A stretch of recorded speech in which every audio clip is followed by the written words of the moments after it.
The widow of Alexei Navalny, Vladimir Putin's most prominent critic, is seeking justice against Russian officials, who she accuses of fatally poisoning Navalny in the prison where they say he died on Friday, and of covering up, she says, his real cause of death. Navalny's team says his mother was told by Russian prison officials that her son had died from, quote, sudden death syndrome, and that his body would not be shown for 2 weeks while expert examinations were carried out. And while his widow, Yulia, promises today to keep her husband's fight alive for the, quote, hope, freedom, and future that he and his supporters dreamed of for Russia, vigils and makeshift memorials to Navalny in Russia are being met by arrests and a crackdown by authorities for any show of support for the opposition leader. A prominent rights group says over 400 people have been detained while paying tribute to over a dozen Russian cities, with many fined or ordered to serve up to 15 days in jail. Joining our conversation, former U.S. ambassador to Russia, now an MSNBC international affairs analyst, Michael McFaul. Ambassador McFaul, I wonder what you make of what is happening in Russia right now, the crackdowns on memorials and Navalny's death as a blow to many Russians who had pinned their hopes for democracy on the movement he was leading.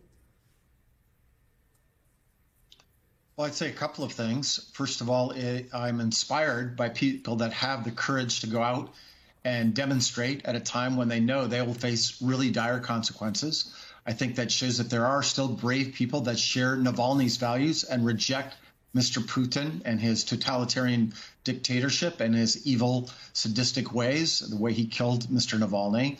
Second, the fact that Putin's regime feels like they have to arrest all these people, I think, underscores his weakness. Strong leaders don't have to kill their opponents. Strong leaders defeat their opponents in elections. They don't have to arrest people like this. And I think there's this constant debate here in the West about Putin being strong and supported by everyone. And yet these are small signs that maybe he's not as strong and as revered as everybody thinks. Ambassador, your reaction to Russian prison officials claiming Navalny died from, quote, sudden death syndrome, his widow accusing them of trying to cover up his murder. Putin killed Navalny. I don't need to say any more. Maybe we'll know something about the actual causes. Sudden death syndrome seems extremely strange to me.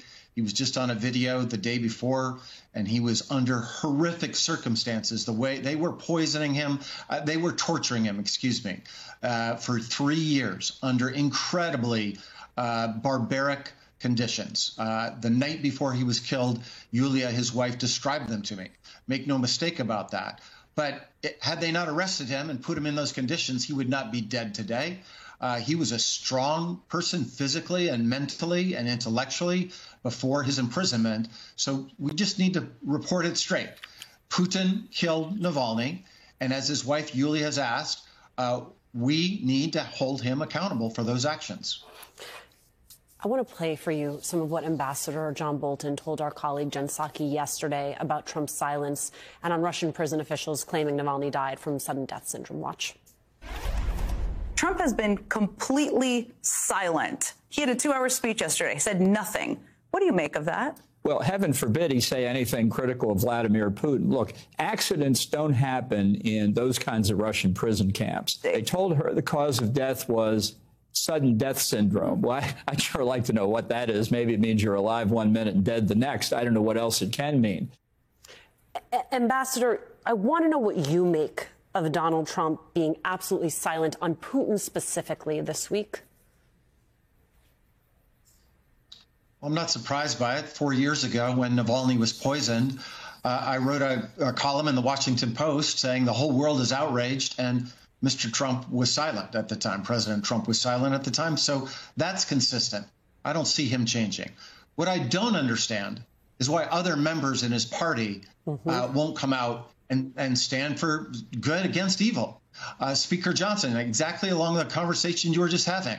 We have the power, not me personally, but literally, Speaker Johnson and his colleagues in the House of Representatives, they have the ability to do something to respond to this horrific assassination and to respond to the horrific killing that is going on every single day in Ukraine.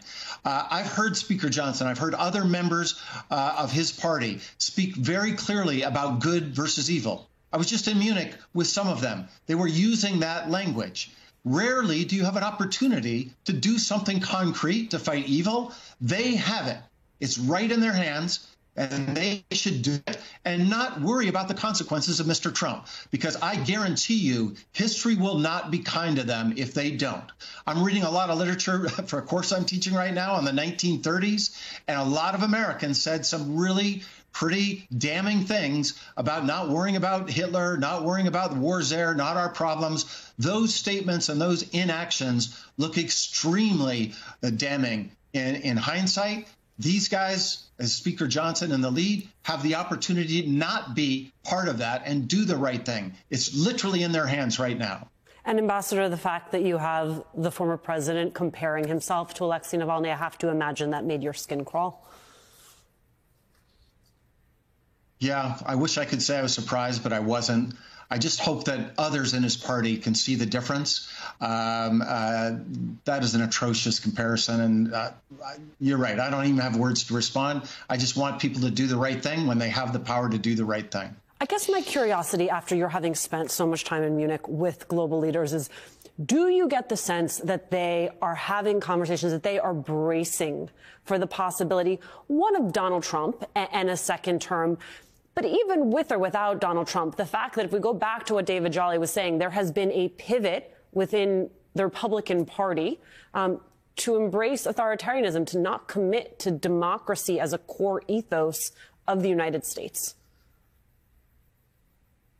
Well, I'd say two things. First of all, the world is scared to death of the return of Donald Trump.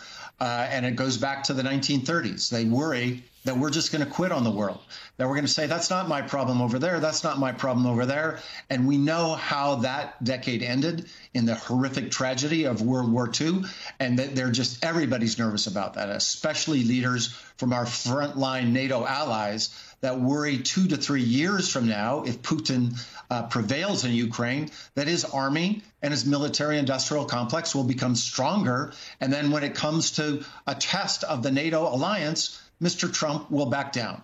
That was the 1930s vibe in Munich all over. But the second thing, to your point about the Republican Party, yes, that is a movement towards supporting authoritarianism. But I think that fight is not over yet. I know Republicans, I met with them in Munich, who agree with me, but they're just afraid of Mr. Trump. And I hope that for some, immediately, maybe they'll get through their primaries and then might have the courage to do the right thing. They're worried right now in the immediate run. But in the long run, I hope they're also going to fight not just for their party, but for the United States of America. If we are not the leader of the free world, if we abdicate that responsibility, the consequences for small d Democrats all over the world will be bad, but it will be bad for us as well. It will come back to haunt us. And I'm cautiously optimistic that that fight within the Republican Party is still going on. And I hope the right side of that fight wins.